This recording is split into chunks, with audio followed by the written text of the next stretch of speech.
So, hello guys, kung bago ka pa lang, like, subscribe, comment, share at ilagay natin sa playlist. Ngayon ay December 15, 2024. So, okay. So, sa ating spiritual life, ano na topics in life.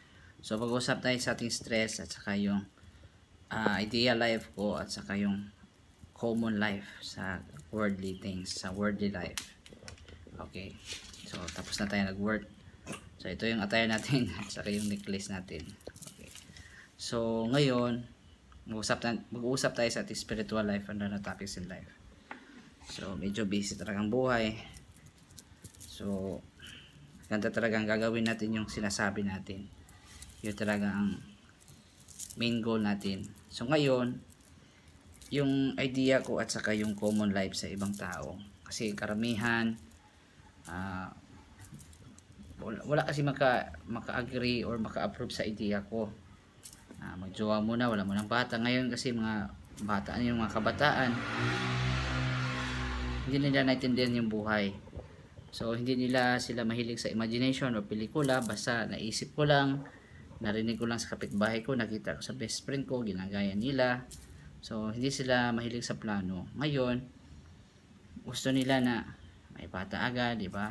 So, sila na agad, may nangyari na, kasama na sila agad, tapos wala, bigla nagkakasakit, wala ng pera, nag-asawa, then puro na lang away kasi walang pera, nagkakasakit. Ayaw ko ng ganun kasi guys, ayaw ko ganun na buhay na puro ka na lang, bakit ka nag-asawa, nag-jowa kasi gusto mong sumaya, di ba, may pagpamilya. Pero pumasok ka sa problema, sa nag-asawa, naging problema na siya kasi hindi tayo naghanda. Ayaw nila mag-ipon ng pera, hindi nila magplano ng negosyo. Gusto nila, hindi na sila magplano anong mga solusyon sa mga sakit-sakit, sa mga problema. Hindi sila realistic. Ang sa kanila, panatiko sila. Hindi naman tayo na-judge yan. Yung karamihan na kilala mo na common sa mundo na okay lang, magjowa, basta may labing lang. O yun, sama-sama sila, hindi sila nagpaplano, hindi sila nagkakasundo sa mga ugali nila, hindi nagbibili ng libro sa mag-asawa, di ba? Tsuri pa tayo. Pero mas maganda na hindi ka ninyo, para sa gira na, huwag ka diretso bakbakan sa gira. Kasi yung iba kasi atat na atat, sige, gira na tayo, ganun. Hindi nagplano kung nagkasundo ba, normal ba yung pag-iisip, may mga plano ba, mga pag-iipon. Parang gira kasi yan ang, pag hindi nagkakasundo, nag-away-away, maghihiwalayan. Siyempre, ang mapiktuhan ng mga bata, ayaw natin ganun na mga bata. Masasaktan sila dahil sa atin.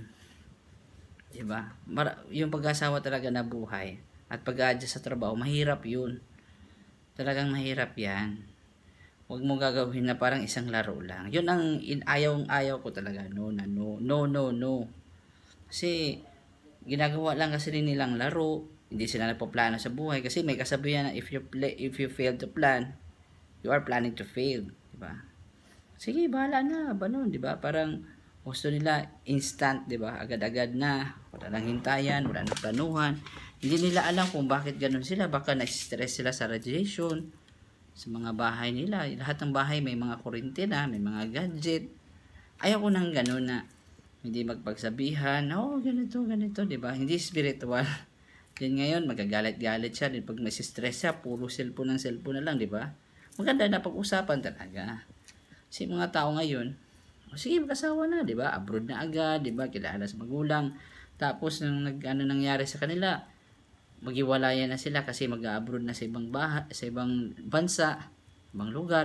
Tapos noon, kung legit pa yung kasama mo, maghanap din ng iba, yun din na, ayaw ko lang talaga na idea ko na mas maganda talaga para walang problema, magsama talagang babae lalaki kung saan sila pupunta. Tapos pareho talaga yung negosyo. Diba yung hanap buhay. Pero bago noon, mag-ipon muna. Pero itong mga investigation ko sa mga radiation, mga health, importante yun. Kasi sample lang. Dami mong pera, diba? Kahit 1,000 yung sahod mo isang araw, 500 or 300. Kung magsakit-sakit ka, kulang lang yung sahod mo, yung ipon mo. Wala namang nag-ipon diyan, wala namang trabaho mag-ipon para mag-expect siyang magkasakit. Diba? Wala namang taong ganun, diba, na ganun lang Gagawin niya. Kasi bigla ka lang magkasakit, nagka-cancer ba? Baka dahil yan sa radiation, di ba?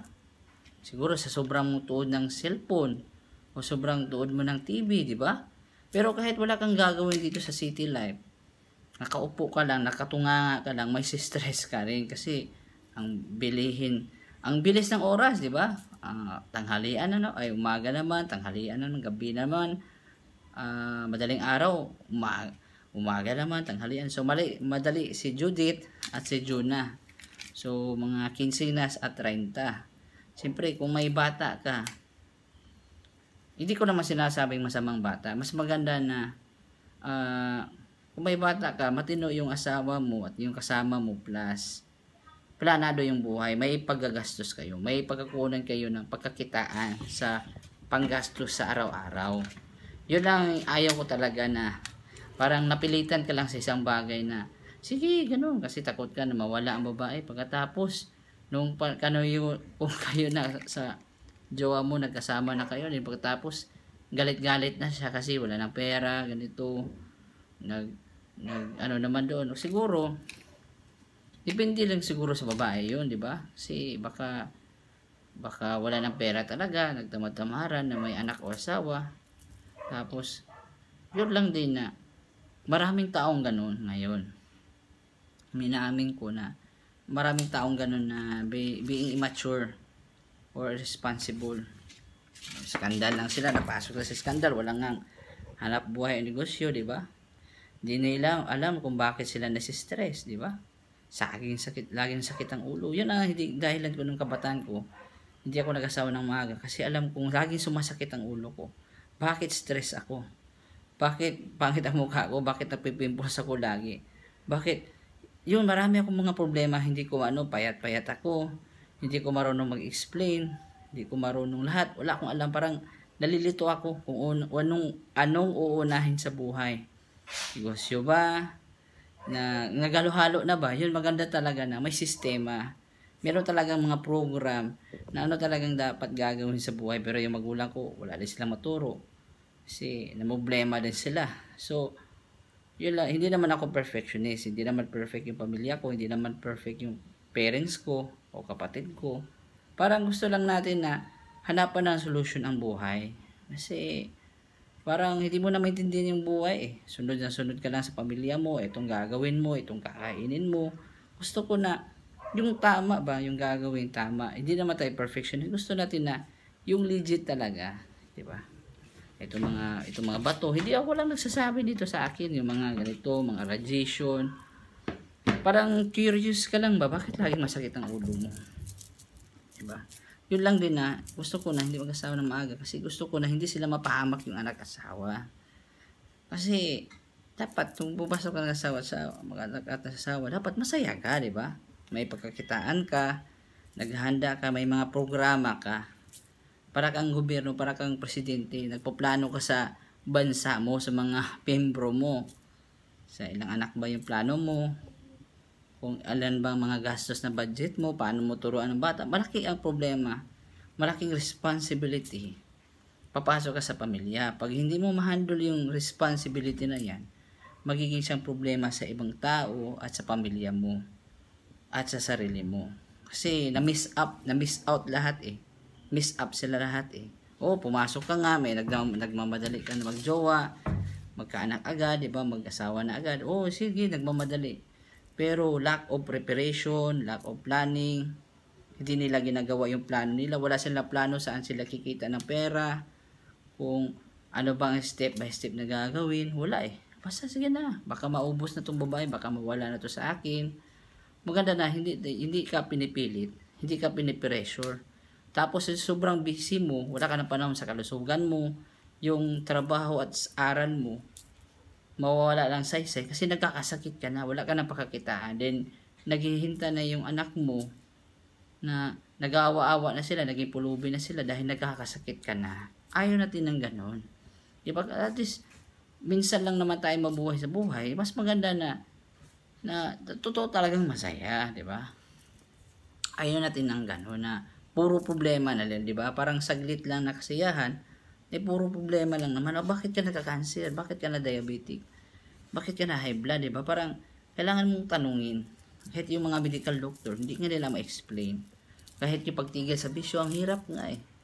Di ba? Sobrang dami. Yung ngayon, ang pinakamahirap, pinaproblemahan ngayon sa lahat ng tao, paano kumita ng pera para pagkakasahin sa needs nila.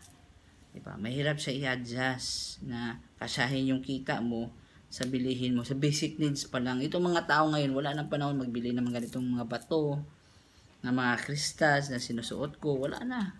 Mainggit na lang sila. Kasi alam ko naman, wala akong anak at asawa. Wala naman tayong bisyo. So, nagbibili ako nito ng mga sinusuot ko para improvement ko sa trabaho ko at sa buhay ko. Diba? Kung mag-aaral, magtatrabaho, excuse me, kaya natin ma-handle yung situation, yung stress, diba? Stress sa buhay, stress sa trabaho, stress sa school, diba? Stress sa buhay pamilya, kailangan talagang planado. Kasi ngayon, ang hirap talaga kumita ng pera, marami pang adjustment, mga trials, yun talaga na, hindi naman tayo perfectionist. Gusto natin na planado ba kung sino ba yung kakilala mo, sino ba yung kasama mo, getting to know each other. Hindi naman tayo masamang tao, di ba? Hindi naman tayo ganun na tao na parang manipulative, na parang ano ka, yung parang kinukontrol ka na ako na lang. Hindi tayo ganun. Bakit ganito ako? Kasi gusto natin open ba, masaya, at maayos na pakikisama sa ibang tao. Kasi minsan, hindi lahat ng kausap mo nakikita mo na mabait magsalita, ganito, normal. Hindi naman sinasabi kung abnormal ako. Parang gusto natin na hindi lahat na nakikita mo na normal, kasi may iba, problemado pala yun sa buhay niya, hindi niya alam yung gagawin, hindi niya makontrol yung bisyo niya, hindi niya makontrol yung manage yung sarili, yung buhay niya. Oo, mahirap. Maraming mga taong ganun na stress, hindi makatulog, doon na lang sila mag-inom, bisyo na lang sila kasi masama ang pakiramdam nila. Yun ang dahilan na nagbo-vlog tayo sa ating spiritual life and random topics in life, na bakit ka stress. Siguro dahil sa mga technology guys, possible, it is possibility. Pero itong mga syunggit na sinuot ko na necklace, ididikit ko to sa katawan, walang radiation na didikit sa katawan ko. Maliban lang kung doon ako sa wire talaga, sa wire talaga na spaghetti. Siguro kahit may suot ako na ganito, may epekto pa rin siya guys. Hindi naman siya totally 100%. Pero may tatama na kunting radiation. O siguro kung 3.36 ang radiation, magiging 0.40 na lang siya. Or 30. Sa totoo lang. Pero mayroon pa rin papasok na radiation. Dumaan lang ako guys. Yun lang din kung wala tayong protection sa bahay. Kahit malayo nga ang bahay namin sa kalsada, sa sasakyan, sa mga electric wire, sa mga linya sa kuryente.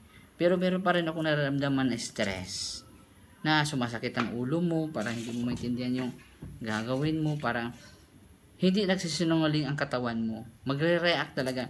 Pag stress ka, parang hindi mo maintindihan yung sarili mo, parang sumasakit ang ulo mo, parang kang pagod, parang wala kang lakas, wala kang gana, masama ang emosyon mo. Parang yun ang stress guys. Then pagkatapos mabilis ka mag-isip na sobrang then matagal ka makatulog kasi sobrang kakaisip mo. Parang hindi ka masaya sa buhay. Parang araw-araw para kang monotonous, balik-balik lang yung ginagawa mo. Parang ligo na naman, punta naman sa school. Parang kang hindi ka masaya or motivated na gagawin ko ito. Wala eh. Parang wala kang gana. Parang masama ang isip mo. Yung iba nasistress sila sa kaka-stress nila sa kakaisip dahil sa problema sa buhay. Huwag mo lang isipin yung problema. Yun lang tuloy na iba dinadaan nila sa bisyo, masamang barkada. Yun ang dahilan na introduction. Pag once na nalulung na sa alak at sa gerilyo, hindi ka na makaalis-alis. Kawawa ka na nagtatrabaho, hindi naman bira lang kung mayaman ka, diba? What if kung tamang-tamang tao lang tayo, mahirap tayo pinanganak. Siyempre kailangan mong magtrabaho para gaganda ang buhay natin. Hindi tayo nagtatrabaho para sa bisyo natin. Diba? May iba kasi na hindi nila naintindihan yung buhay. Hindi nila naintindihan yung sarili nila. Kala nila yung bisyo lang ang buhay. Kasi nasimula eh. Yun ang pinakamahirap. Nakala nila ang alak araw-araw, Red Horse, gin, akala nila yun ang buhay, yun na talaga ang the way of life. Hindi pa yun.